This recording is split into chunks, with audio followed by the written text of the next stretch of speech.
Now at 5 o'clock on a Sunday in June, Calypso arrives at Mount Vernon, and the festivities begin.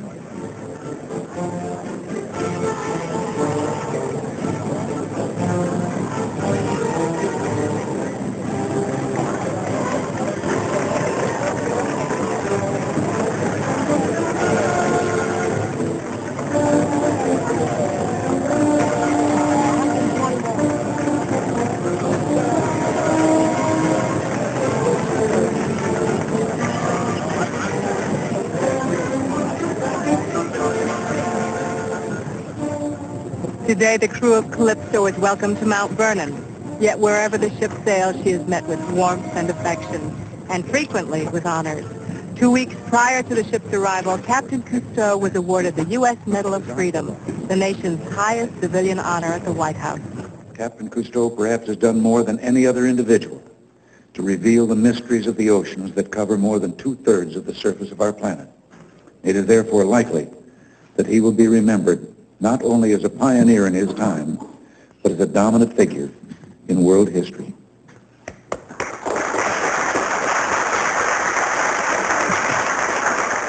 The honors began to accumulate in the early 60s when Calypso and her crew captured the public's imagination as pathfinders entering a liquid frontier. Cousteau's portrait graced the cover of Time, and then, in the Rose Garden, he was awarded the National Geographic Gold Medal for Exploration by yet another president.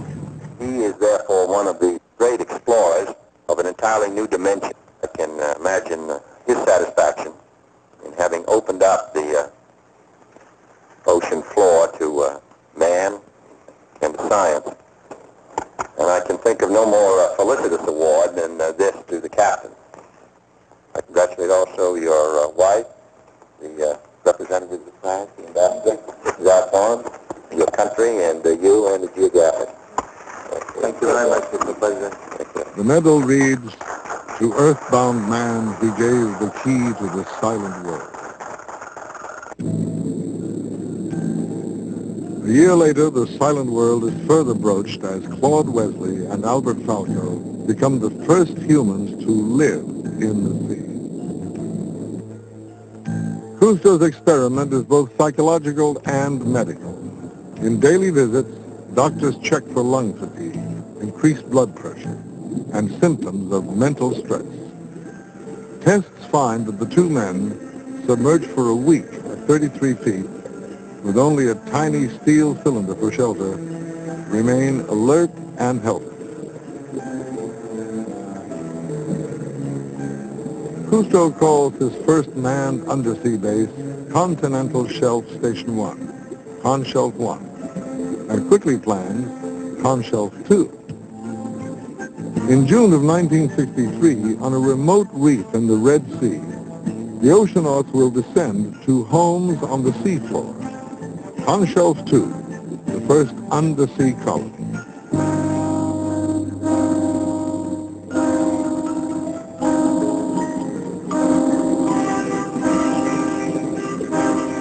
As if stationed on another world, 5 men and their spaceship will remain here a month without surfacing.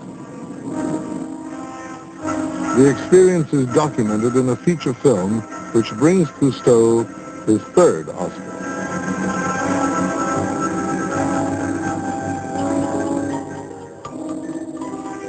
Our village on the ocean floor serves as our base of operation. For a month, we will live and work underwater as other men do on the land above.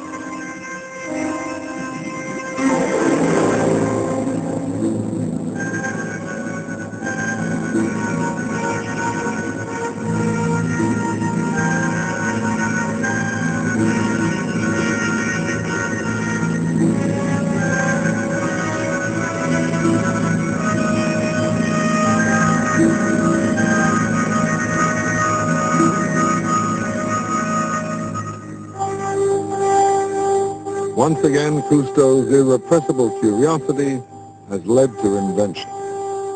2 surface ships supply the submerged hamlet with compressed air and electricity. Though encompassed by the sea, The oceanauts do not go without the essentials of human life: air conditioning, television, and French food. The main lodge, called Starfish House, sits on a coral ledge at 36 feet. But Cousteau's plan is to send 2 of his men deeper, to 76 feet, for a week.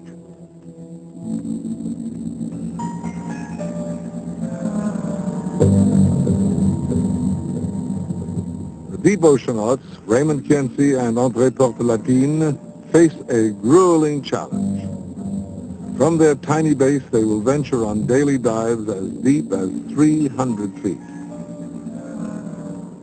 They breathe a mixture of air and helium. The helium extends the diver's range below the safe limits of compressed air, but it plays a trick on vocal cords.